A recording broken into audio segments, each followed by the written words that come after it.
मैंने ही आपको आजाद कराया था। एक और गडेरिये ने आपको मेरे सुपुर्द किया था। वो शायद लायस का आदमी था। हमारे मरहूम शहर सा लायस? जी महोदय।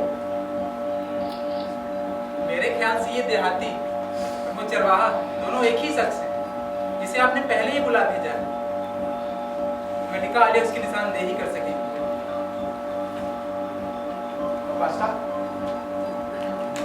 तुम जानती हो आने वाले शख्स? क्या ये उसी का जिक्र कर रहा है? इस बात से क्या फर्क पड़ता है कि ये किसका जिक्र कर रहे हैं? कोई फर्क नहीं पड़ता। जो कुछ भी इसने कहा है आप भूल जाइए। अब कोई फर्क नहीं पड़ता, कोई फर्क नहीं पड़ता। खुदा के लिए बंद कीजिए इस तलाश को। अगर आप जिंदा रहना चाहते हैं तो हालात यही पे छोड़ने होंगे। ओह, पहले ही मुसीबत काफी नहीं थी क्या? चाहे 3 पुश्तों से गुलामों के खानदान का फर्क क्यों ना साबित हो, लेकिन तुम्हारे ऊंचे खानदान पर कोई फर्क नहीं आएगा। ओ बदकिस्मत इंसान, खुदा करे तुम ये सच्चाई जानने के लिए जिंदा ना रहो।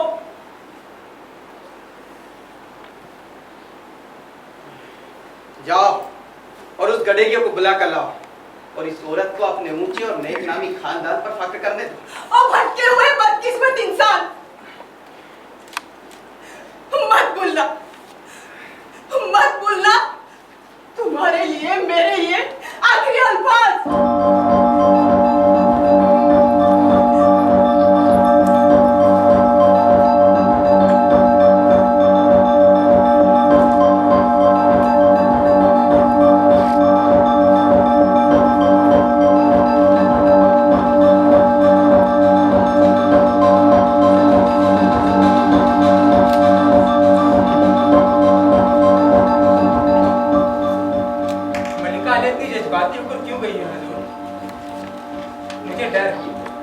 खौफनाक वाकये ने मुझे चुप रहने पर मजबूर किया।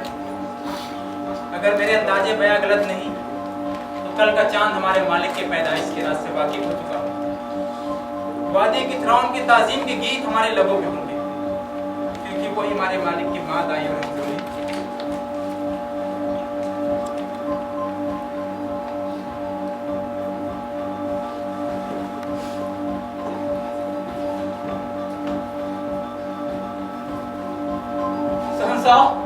वो लायस के खानदान का बच्चा था। लायस का खून था या गुलाम का? मुझे बताना ही पड़ेगा। तुम्हें बताना ही पड़ेगा। मुझे तो यही था कि लायस के खानदान का बच्चा मलिका आलिया ही इस बात की तस्दीक कर सकती है। कान ने खुद वो बच्चा तुम्हें सुपुर्द किया? हाँ मालूम। इस मकसद से उसे खत्म करने। आओ कर दी। हाँ मालिक, उसने मुझसे यही कहा था कि इस बच्चे पर बद्दुआओं का असर है। ऐसी बद्दुआ है कि अपने वालिद का कातिल होगा। और वो उस बच्चे को तुमने कौरिंथ के उस शख्स के हवाले कर दिया।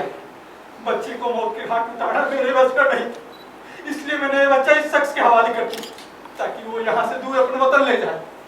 और अगर वो तुम ही हो तो तुम जैसा बदनसीब और कोई नहीं।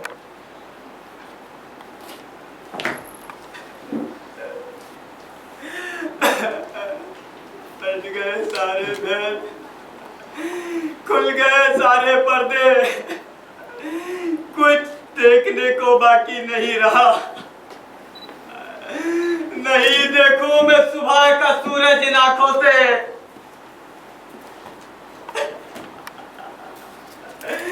मेरी हालत गुनहगार है,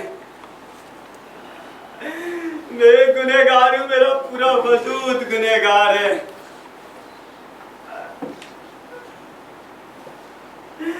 मैं गुनहगार हूं, मैं गुनहगार हूं।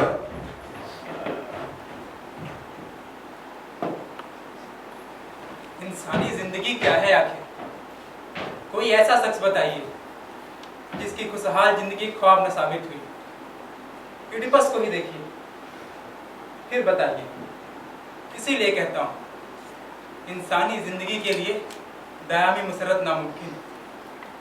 उसने किस इत्मीनान से हमें मुसीबत से निजात दिलाने के लिए कातिल की तलाश हुई।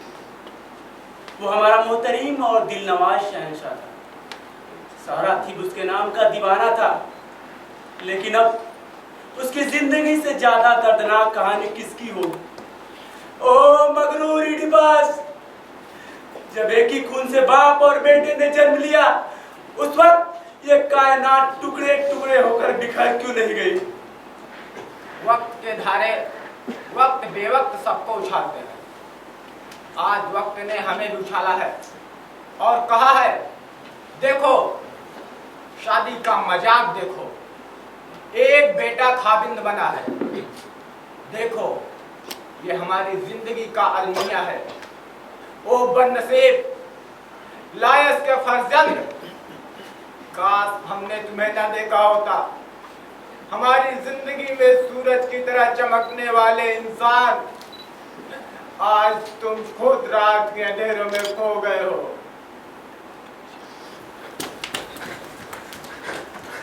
मलिक आलिया वफात पा गई।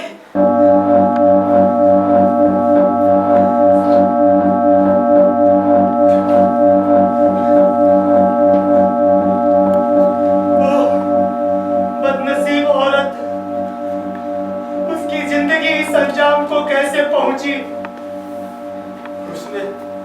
उसने अपने ही हाथों अपनी मौत को गले लगाया। वो खौफनाक मंजर। आप लोग खुशकिस्मत हैं जो आपने उसका अंजाम नहीं देखा, लेकिन मैं किस्मत का मारा कैसे भूल सकता हूँ उस दर्दनाक दृश्य को। वो जज्बात के तूफान में बहती हुई अंदर आई और पागलों की तरह अपनी बालों को जकड़े हुए कमरे में चली गई, फिर दरवाजा बंद कर लिया। वो चिल्ला चिल्ला कर मरहूम लायस को पुकारने लगी और चीख चीख कर अपने मासूम बच्चे के बारे में बताने लगी। वो बच्चा जो अपने ही वालिद का कातिल था, जिसने अपनी माँ के साथ हम बिस्तरी की,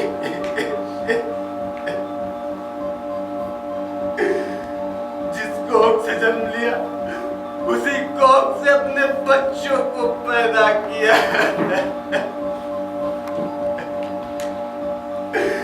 खाबिंद से खाबिंद मिला और बेटे से बेटा।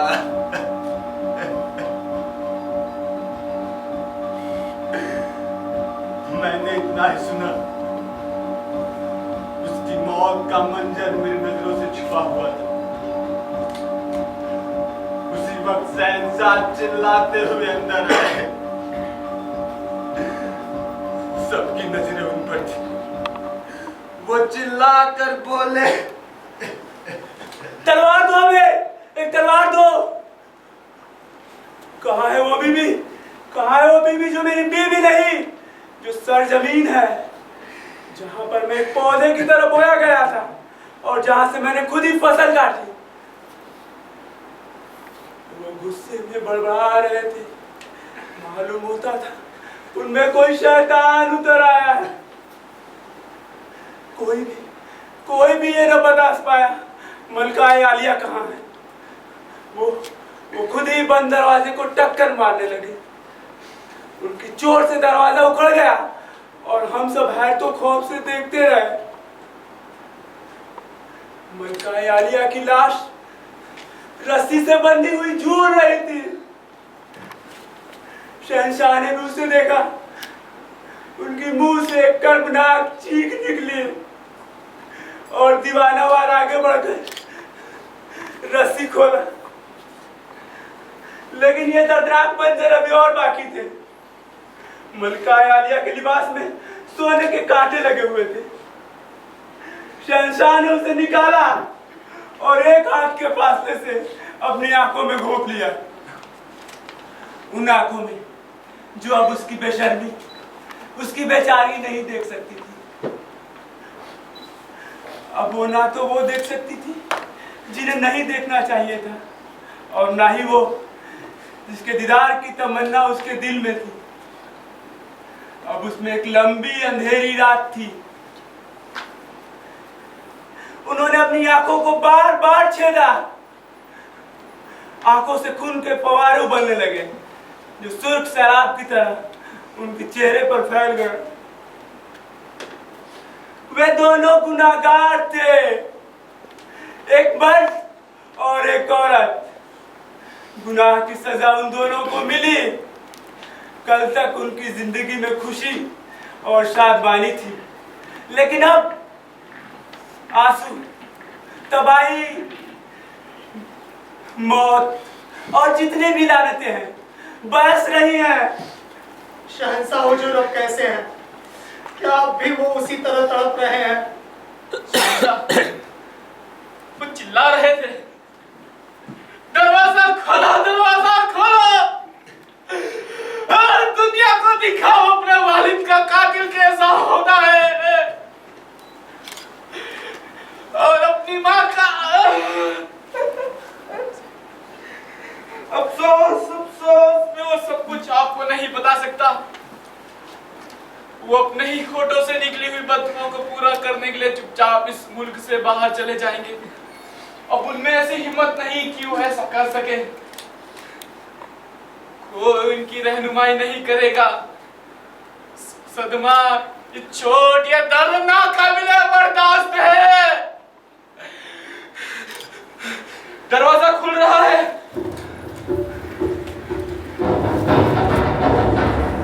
बेचारगी की एक तस्वीर आने वाली है। अब लोग उसे हिकारा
आपके देवता भी मेरे वजूद से नफरत करते हैं।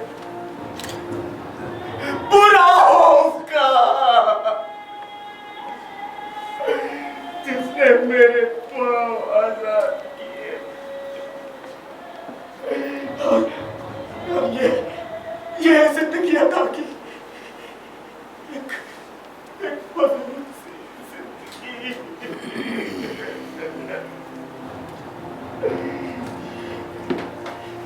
मैंने खुद इसीलिए अपनी आंखें गवा दी।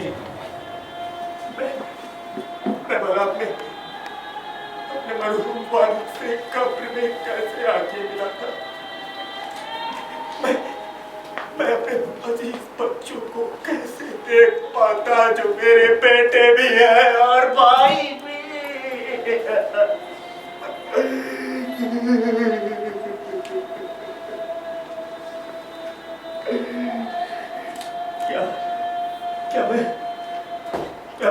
के बाशिंदों की आंखों में ताप ला पाता।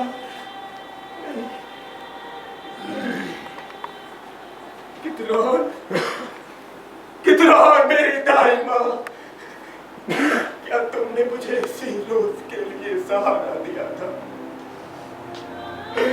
उसी वक्त मेरा कत्ल क्यों नहीं कर दिया?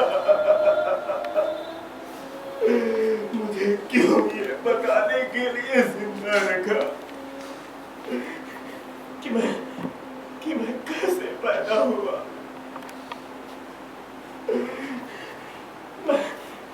मदीन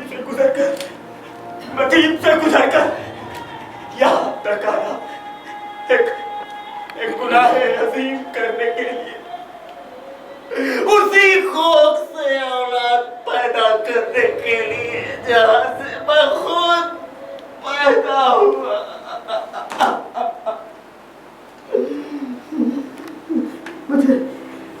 मुझे यहाँ से दूर ले चलो, मुझे यहाँ से दूर ले चलो, मुझे छुओ, डरो नहीं, मेरी मदद करो, मेरी मदद करो, मुझे इस जमीन से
वो इडिपस जा रहा है, अशरफुल मखलूकात इडिपस, जिसको अपनी ताकत पर नाज था, जो दुनिया भर की राजों से वाकिफ था, जिससे सब इंसान हसद करते थे।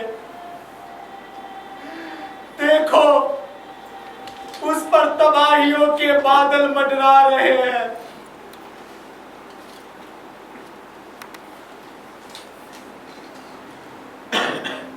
याद रखो, किसी भी इंसान को अपना अंजाम नहीं भूलना चाहिए, और कोई भी शख्स तब तक खुशकिस्मत नहीं कहा जा सकता जब तक कि वो अपनी खुशियों को कब्र तक साथ न ले जाए।